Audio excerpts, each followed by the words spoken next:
ছোট ভাইয়ের ইনকামের উপর বড় ভাইয়ের কতটুকু হক আছে? ভাই সুলতান মিয়া,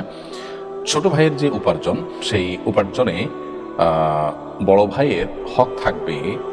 ততটুকু যতটুকু বড় ভাইয়ের মৌলিক প্রয়োজন পূরণ হওয়ার জন্য প্রয়োজন এবং তার অন্য কোনো উপায় উপার্জন নেই।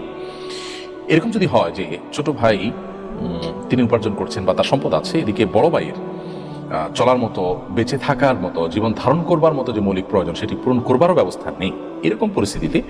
এই ভাইকে ছোট ভাই তার উপার্জন থেকে টাকা পয়সা দিয়ে মৌলিক প্রয়োজন পূরণে সহযোগিতা করাটা তার কর্তব্য। আর যদি বড় ভাই তার মৌলিক প্রয়োজন বেঁচে থাকার জন্য যা দরকার হয়, অন্ন, বস্ত্র, বাসস্থান, একেবারে জানা হলে নয়, সেটা ব্যবস্থা তার আছে, হ্যাঁ, এক্সট্রা বা উপরি বা একটু ভালোভাবে চলার ক্ষেত্রে তিনি ছোট ভাইয়ের সহযোগিতা প্রত্যাশা করে, তাহলে এইটা বড় ভাইয়ের প্রাপ্য নয় এবং ছোট ভাইয়ের কর্তব্য নয়।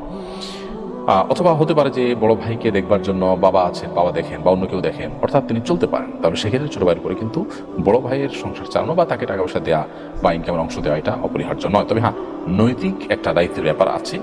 সেটা হলো যে বড় ভাইয়ের প্রতি শ্রদ্ধা প্রদর্শন করা, আন্তরিক হওয়া, ভাই ভাইয়ের প্রতি আন্তরিক হওয়া নির্দেশ আল্লাহ তাআলা কোরআন সুন্নাহয় বিভিন্ন জায়গায় আমাদেরকে দিয়েছেন, নবী সাল্লাল্লাহু আলাইহি ওয়াসাল্লাম সুন্নাতে বলেছেন, আল্লাহ সুবহানাহু ওয়া তাআলা বলেছেন। সো সেই জায়গা থেকে ছোট ভাই উপার্জন করেন, বড় ভাই কষ্টে আছেন, তার তিনি অবশ্যই বড় ভাইয়ের প্রতি খেয়াল রাখাটা তার নৈতিক দায়িত্ব। এখানে তো কষ্টের মাত্রার উপর নির্ভর করবে এই কর্তব্যের মাত্রাটা, অর্থাৎ যদি ভাইয়ের কষ্টটা থাকে সিরিয়াস পর্যায়ে, তাহলে ছোট ভাইয়ের উপরে কর্তব্য হবে সিরিয়াস পর্যায়ে, অর্থাৎ একটা ফরজ ওয়াজিব হয়ে যেতে পারে। কারণ আত্মীয় হিসেবে বড় ভাইয়ের প্রতি দেখভাল করা, তার খোঁজ খবর নেওয়া, তার ভরণ পোষণের ক্ষেত্রে সহযোগিতা করা, যদি তিনি চলতে না পারেন, নিজের ব্যবস্থা না থাকে, তাহলে ছোট ভাইটা কর্তব্যের মধ্যে পড়বে।